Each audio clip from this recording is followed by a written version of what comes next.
ஒரு அழகான கிராமத்தில் மல்லி என்ற சிறுமி வாழ்ந்து வந்தாள். அவள் தினமும் பள்ளி முடித்தவுடன் அவளது வீட்டின் பின்புறம் இருக்கும் சிறிய தோட்டத்தில் நேரத்தை செலவழிப்பாள்.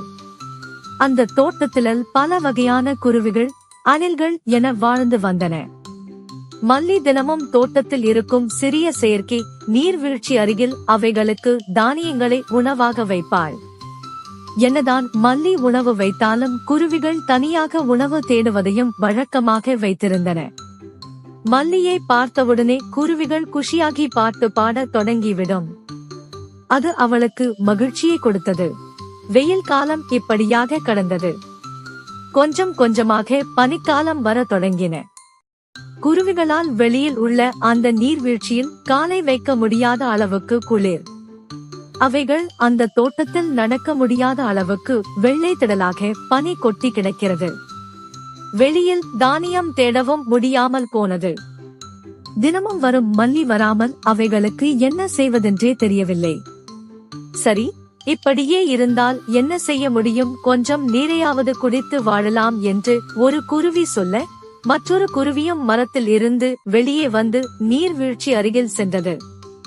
இருவரும் நீரில் காலை வைத்த உடனே உறையும் பனியை உணர்ந்தார்கள். அந்த தோட்டத்தில் இருந்த அணில்கள், குருவிகள் அனைத்தும் இரு இடத்தில குவிந்தன.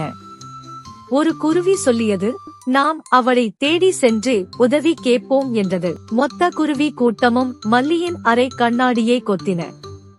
மல்லி காய்ச்சலில் ஒரு வாரத்துக்கு மேலாக கஷ்டப்படுகிறாள் என்பதை கண்ட குருவிகளுக்கு என்ன செய்வது என தெரியவில்லை.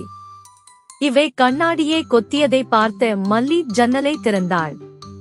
குருவிகள், அணில்கள் என அனைத்தும் உள்ளே நுழைந்தன. மல்லி, நீ வெளியே வரவில்லை, எங்களுக்கு உணவும் இல்லை என்றது ஒரு குருவி. மல்லி அவளுக்காக வைத்து இருந்த வெதுவெதுப்பான நீரை ஒரு கிண்ணத்தில் ஊற்றினாள். குருவிகள், அணில்கள் வேகமாக அதை பருகின.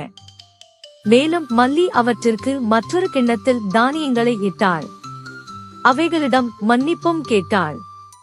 உடல்நிலை சரி இல்லாததால் உங்களை மறந்தது என் தவறுதான் என்றாள். மேலும் அணில்களும் குருவிகளையும் தன்னுடைய அறையிலேயே தங்க சொன்னாள். மல்லியின் இந்த கனிவான உள்ளத்தை கண்டு குருவிகள் மற்றும் அணில்கள் அவளுக்காக அழகான பாடலை பாடி நன்றி கூறின.